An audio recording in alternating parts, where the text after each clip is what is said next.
Hi ನಮಸ್ತೆ ಎಲ್ಲರಿಗೂ. ನಾನು ರುಕ್ಮಿಣಿ. ಇವತ್ತು ಒಂದು ಶಾವಿಗೆ ಖೀರ್ ಮಾಡ್ತಾ ಇದ್ದೀನಿ. ನಾನು ಸಕ್ಕರೆ ಆಗಲಿ ಬೆಲ್ಲ ಆಗಲಿ ಏನು ಯೂಸ್ ಮಾಡ್ತಾ ಇಲ್ಲ. ಇಲ್ಲಿ ತುಂಬ ಚೆನ್ನಾಗಿ ತುಂಬ ಸ್ವೀಟ್ ಆಗಿ ತುಂಬ ಟೇಸ್ಟಿಯಾಗಿ ಮಾಡ್ತಾ ಇದ್ದೀನಿ. ಹೇಗೆ ಅಂತ ಕೇಳ್ಬೋದು. ನಾನಿಲ್ಲಿ ಬೆಲ್ಲ ಮತ್ತು ಸಕ್ಕರೆ ಬದಲಿಗೆ ಕಂಡೆನ್ಸ್ಡ್ ಮಿಲ್ಕ್ ಯೂಸ್ ಮಾಡಿ ಮಾಡ್ತಾ ಇದ್ದೀನಿ. ಬನ್ನಿ ಹೇಗೆ ಮಾಡೋದು ಅಂತ ನೋಡ್ಕೊಳ್ಳೋಣ. ಮೊದಲಿಗೆ ನಾನಿಲ್ಲಿ ಶಾವಿಗೆ ಖೀರ್ ಮಾಡೋಕ್ಕೋಸ್ಕರ ಸ್ಟವ್ ಮೇಲೆ ಒಂದು ಬಾಣಲಿ ಇಟ್ಕೊಂಡು ಬಾಣಲಿ ಬಿಸಿ ಆದಮೇಲೆ 1 ಸ್ಪೂನ್ ಆಗೋಷ್ಟು ತುಪ್ಪ ಸೇರಿಸ್ಕೊಳ್ತಾ ಇದ್ದೀನಿ. ತುಪ್ಪ ಸ್ವಲ್ಪ ಬಿಸಿ ಆಗಬೇಕು. ಬಿಸಿ ಆದಮೇಲೆ ನಾನಿಲ್ಲಿ ಗೋಡಂಬಿನ ಸ್ವಲ್ಪ ಹಾಕ್ಕೊಂಡು ಫ್ರೈ ಮಾಡ್ಕೊಳ್ತೀನಿ.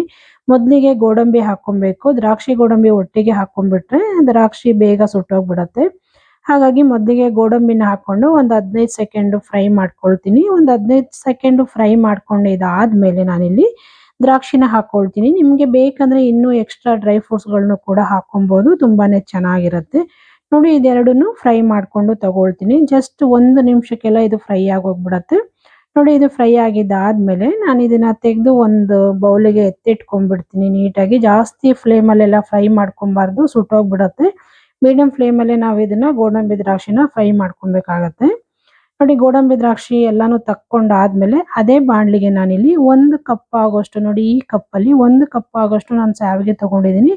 ಇದು ಫ್ರೈ ಮಾಡಿಲ್ಲ, ಹಸಿ ಇರೋದು. ಇದನ್ನ ಇವಾಗ ನಾನು ಮೀಡಿಯಂ ಫ್ಲೇಮಲ್ಲಿ ಇಟ್ಕೊಂಡು ಒಂದೇ ಹದದಲ್ಲಿ ಫ್ರೈ ಮಾಡ್ಕೊಬೇಕು. ಒಂದು 2 ರಿಂದ 2.5 ನಿಮಿಷಕ್ಕೆಲ್ಲ ಇದು ಫ್ರೈ ಆಗ್ಬಿಡತ್ತೆ.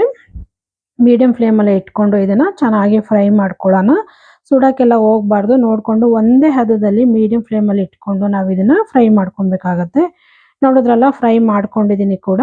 ನೀಟಾಗಿ ಫ್ರೈ ಆಗಿದೆ. ಇಷ್ಟು ಫ್ರೈ ಆದರೆ ಸಾಕು. ಇವಾಗ ಶಾವಿಗೆ ಕೂಡ ಚೆನ್ನಾಗಿ ಫ್ರೈ ಆಗಿದೆ. ಇವಾಗ ಇದಕ್ಕೆ ನಾನು ನೀರು ಸೇರಿಸ್ಕೊಳ್ತಾ ಇದ್ದೀನಿ. ನೋಡಿ ಈ ಕಪ್ಪಲ್ಲಿ ಶಾವಿಗೆ ತಗೊಂಡಿದ್ದೆ. ಇದೇ ಕಪ್ಪಲ್ಲಿ ನಾನು 3 ಕಪ್ ಆಗೋಷ್ಟು ನೀರು ಸೇರಿಸ್ಕೊಳ್ತೀನಿ. ಒಂದೇ ಅಳತೆಲಿ ಒಂದೇ ಕಪ್ಪಲ್ಲಿ ನಾವು ತಗೊಳ್ಳೋದ್ರಿಂದ ನೀರಾಗಲಿ ಹಾಲಾಗಲಿ ಶಾವಿಗೆ ಆಗಲಿ ತಗೊಳ್ಳೋದ್ರಿಂದ ಚೆನ್ನಾಗಿ ಬರುತ್ತೆ ಕೂಡ. ಇವಾಗ ನೋಡಿ 3 ಕಪ್ ನೀರು ಹಾಕ್ಕೊಂಡಿದ್ದಾದ್ಮೇಲೆ ಇದನ್ನ ಒಂದ್ಸಲ ಮಿಕ್ಸ್ ಮಾಡ್ಕೊಂಡ್ಬಿಡ್ತೀನಿ. ಮಿಕ್ಸ್ ಮಾಡಿಕೊಂಡು ಲಿಡ್ ಮುಚ್ಚಿಬಿಟ್ಟು ಒಂದು 5 ನಿಮಿಷ ನಾನು ಇದನ್ನ ಬೇಯಿಸ್ಕೊಳ್ತೀನಿ ಮೀಡಿಯಂ ಫ್ಲೇಮಲ್ಲಿ. ಒಂದು 5 ನಿಮಿಷ ಮಧ್ಯ ಮಧ್ಯ ತಿರುಗಿಸ್ಕೊಂಡು ಪ್ಲೇಟ್ ಮುಚ್ಚಿದ್ದೀನಿ. ತಿರುಗಿಸ್ಕೊಂಡು ನಾನು ಬೇಯಿಸ್ಕೊಂಡು ತಗೊಳ್ತೀನಿ. ನೋಡಿ ಒಂದು 5 ನಿಮಿಷ ಆದ್ಮೇಲೆ ತೋರಿಸ್ತಾ ಇದ್ದೀನಿ. ಚೆನ್ನಾಗಿ ಒಂದು 50% ಆಗೋವರೆಗೂ ಇದು ಶಾವಿಗೆ ಚೆನ್ನಾಗಿ ಬೆಂದಿದೆ. ನೀರೆಲ್ಲ ಸ್ವಲ್ಪ ಡ್ರೈ ಆಗಿದೆ, ನೋಡ್ತಾ ಇರ್ಬೋದು ನೀವು. ತೋರಿಸ್ತದೆ ನೋಡಿ, ಶಾವಿಗೆ ಕೂಡ ಒಂದು 50 ಭಾಗದಷ್ಟು ಬೆಂದಿದೆ ಇದು. ಇಷ್ಟು ಬೆಂದರೆ ಸಾಕು, ಚೆನ್ನಾಗಿ ಬೆಂದಿದೆ. ಇವಾಗ ಇದಕ್ಕೆ ನಾನು ಹಾಲು ಸೇರಿಸ್ಕೊಳ್ತೀನಿ. ಹಾಲು ನೋಡಿ ಬಿಸಿ ಮಾಡ್ಕೊಂಡಿರೋ ಹಾಲನ್ನ ಹಾಕ್ಕೊಳ್ತಾ ಇದ್ದೀನಿ. 3 ಕಪ್ ಆಗೋಷ್ಟು ಹಾಲನ್ನ ತಗೊಂಡಿದ್ದೀನಿ. ಹಾಲೇನಾದರೂ ಬಿಸಿ ಮಾಡಿಲ್ಲ ಅಂದರೆ ಬಿಸಿ ಮಾಡಿಕೊಂಡು ಸೇರಿಸ್ಕೊಳ್ಳಿ. ಹಸಿ ಹಾಲು ಹಾಕಿದ್ರೆ ಸ್ವಲ್ಪ ಜಾಸ್ತಿ ಟೈಮ್ ನಾವು ಬೇಯಿಸ್ಕೋಬೇಕಾಗತ್ತೆ. ಬಿಸಿ ಮಾಡ್ಕೊಂಡು ಹಾಕ್ಕೊಂಡ್ರೆ ಒಂದು 2 ನಿಮಿಷ ಎಲ್ಲ ಬೇಯಿಸ್ಕೊಂಡ್ರೆ ಸಾಕಾಗತ್ತೆ.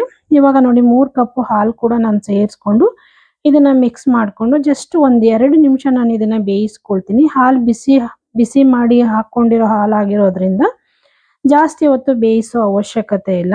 ನೋಡಿ ಮಿಕ್ಸ್ ಮಾಡ್ಕೊಂಡಿದ್ದಾಗಿದೆ. ಇವಾಗ ಪ್ಲೇಟ್ ಮುಚ್ಚಿ ಜಸ್ಟ್ ಒಂದು 2 ನಿಮಿಷ ನಾನು ಇದನ್ನು ಮತ್ತೆ ಬೇಯಿಸ್ಕೊಳ್ತೀನಿ. ಜಾಸ್ತಿ ಬೇಯಿಸ್ಕೊಳ್ಳೋ ಅವಶ್ಯಕತೆ ಇಲ್ಲ. ಈಗ ನೋಡಿ 2 ನಿಮಿಷ ಆದಮೇಲೆ ತೋರಿಸ್ತಾ ಇದ್ದೀನಿ. ಚೆನ್ನಾಗಿ ಕುದೀತಾ ಇದೆ ಕೂಡ. ಚೆನ್ನಾಗಿ ಶಾವಿಗೆ ಕೂಡ ಒಂದು 90% ಅಷ್ಟು ಬೆಂದಿದೆ. ಇವಾಗ ನೋಡ್ತಾ ಇರ್ಬೋದು ನೀವು. ಶಾವಿಗೆ ಕೂಡ ಚೆನ್ನಾಗಿ ಬಂದಿದೆ. ಇವಾಗ ಇದನ್ನೆಲ್ಲ ಚೆನ್ನಾಗಿ ಮಿಕ್ಸ್ ಮಾಡ್ಕೊಂಡಿದ್ದೀನಿ. ಮಿಕ್ಸ್ ಮಾಡಿಕೊಂಡು ತಗೊಳ್ತೀನಿ ಇದನ್ನು. ನೋಡಿದ್ರಲ್ಲ, ಚೆನ್ನಾಗಿ ಬೆಂದಿದೆ ಕೂಡ. ಇವಾಗ ನಾನು ಇದಕ್ಕೆ ಕಂಡೆನ್ಸ್ಡ್ ಮಿಲ್ಕ್ ಹಾಕ್ಕೊಳ್ತಾ ಇದ್ದೀನಿ. ನೋಡ್ತಾ ಇರ್ಬೋದು 200 ಗ್ರಾಮ್ ಆಗೋಷ್ಟು ಇದೆ ಇದು. ಇದಕ್ಕೆ ಸ್ವೀಟು ಕರೆಕ್ಟಾಗಿ ಆಗುತ್ತೆ. ನಾನು ಸಕ್ಕರೆ ಏನು ಯೂಸ್ ಮಾಡ್ತಾ ಇಲ್ಲ. ಪೂರ್ತಿಯಾಗಿ ಕಂಡೆನ್ಸ್ಡ್ ಮಿಲ್ಕ್ನೇ ಹಾಕ್ಕೊಂಡು ನಾನಿಲ್ಲಿ ಮಾಡ್ತಾ ಇದ್ದೀನಿ. ಆರೋಗ್ಯಕ್ಕೂ ತುಂಬಾ ಒಳ್ಳೆಯದು. ಮತ್ತು ಶುಗರ್ ಇರೋರು ಕೂಡ ನೀಟಾಗಿ ಏನೇ ತೊಂದರೆ ಇಲ್ದಲೆ ಆರಾಮಾಗಿ ಈ ಖೀರ್ನ ತಿನ್ಬೋದು. ನೋಡಿ ಕಂಡೆನ್ಸ್ಡ್ ಮಿಲ್ಕ್ ಹಾಕ್ಕೊಂಡಿದ್ದಾದ್ಮೇಲೆ ಜಸ್ಟ್ 1 ನಿಮಿಷ ನಾವು ಈ ಥರ ತಿರುಗಿಸ್ಕೊಂಡ್ರೆ ಸಾಕು, ಆಲ್ಮೋಸ್ಟ್ ರೆಡಿ ಆಗಿಬಿಡುತ್ತೆ. ಒಂದ್ಸಲ ಇದನ್ನ ತಿರುಗಿಸ್ಕೊಂಡಿದ್ದಾಗಿದೆ. ತಿರುಗಿಸ್ಕೊಂಡು ಒಂದು ಕುದಿ ಬರ್ಸ್ಕೊಳ್ತೀನಿ ಸಾಕು. ಇದು ಜಾಸ್ತಿ ಬೇಯೋ ಅವಶ್ಯಕತೆ ಇಲ್ಲ. 1 ನಿಮಿಷಕ್ಕೆಲ್ಲ ರೆಡಿ ಆಗಿಬಿಡುತ್ತೆ ಇದು ಹಾಕಿದ್ಮೇಲೆ. ನೋಡಿ ಕೊನೆಯಲ್ಲಿ ಗೋಡಂಬಿ ದ್ರಾಕ್ಷಿ ಫ್ರೈ ಮಾಡಿ ಇಟ್ಕೊಂಡಿದ್ನಲ್ಲ, ಅದು ಕೂಡ ಸೇರಿಸ್ಕೊಳ್ತಾ ಇದ್ದೀನಿ. ಜೊತೆಗೆ ಫ್ಲೇವರ್ಗೆ ಏಲಕ್ಕಿ ಪೌಡ್ರ್ ಕೂಡ ಹಾಕ್ಕೊಳ್ತಾ ಇದ್ದೀನಿ. ಆಮೇಲೆ ನೋಡಿ ಇಲ್ಲಿ ಬಾದಾಮ್ ಪೌಡ್ರ್ ಹಾಕ್ಕೊಳ್ತಾ ಇದ್ದೀನಿ. ಇದು ಆಪ್ಷನಲ್ಲು.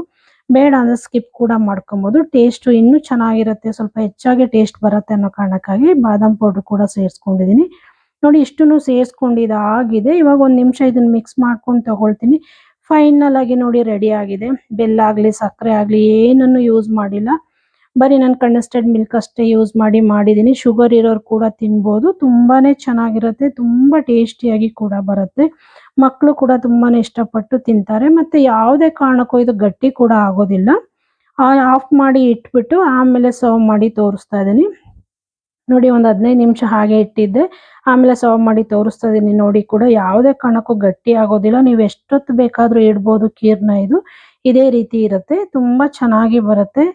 ನೋಡಿದ್ರಲ್ಲ ಈ ಕಂಡೆನ್ಸ್ಡ್ ಮಿಲ್ಕ್ ಯೂಸ್ ಮಾಡಿರೋಂಥ ಶಾವಿಗೆ ಖೀರು ನಿಮಗೆಲ್ಲ ಇಷ್ಟ ಆಯ್ತು ಅನ್ಕೊಳ್ತೀನಿ. ಇಷ್ಟ ಆದರೆ ಲೈಕ್ ಮಾಡಿ, ಶೇರ್ ಮಾಡಿ, ಸಬ್ಸ್ಕ್ರೈಬ್ ಮಾಡ್ಕೊಳ್ಳಿ. ಹಾಗೆ ಪಕ್ಕದಲ್ಲಿರೋ ಬೆಲ್ ಐಕಾನ್ ಕೂಡ ಕ್ಲಿಕ್ ಮಾಡಿ. ನಾನು ಯಾವುದೇ ವಿಡಿಯೋ ಹಾಕಿದ್ರೂ ನಿಮಗೆ ನೋಟಿಫಿಕೇಶನ್ ಬರುತ್ತೆ. ಹೀಗೆ ಇನ್ನಷ್ಟು ಈಸಿ ರೆಸಿಪಿಗಳಿಗಾಗಿ ಆರ್ ಡಿ ಅಡುಗೆ ಮನೆ ಚಾನಲ್ ಸಬ್ಸ್ಕ್ರೈಬ್ ಮಾಡಿಕೊಂಡು ಸಪೋರ್ಟ್ ಮಾಡಿ ಅಂತ ಕೇಳ್ಕೊಳ್ತೀನಿ. ಮತ್ತೆ ಇನ್ನೊಂದು ಸಿಂಪಲ್ ಆಗಿರೋ ಮತ್ತು ಟೇಸ್ಟಿ ಆಗಿರೋ ರೆಸಿಪಿಯೊಂದಿಗೆ ಮತ್ತೆ ಸಿಗ್ತೀನಿ. ಅಲ್ಲಿವರೆಗೂ thank you friends. Thank you for watching.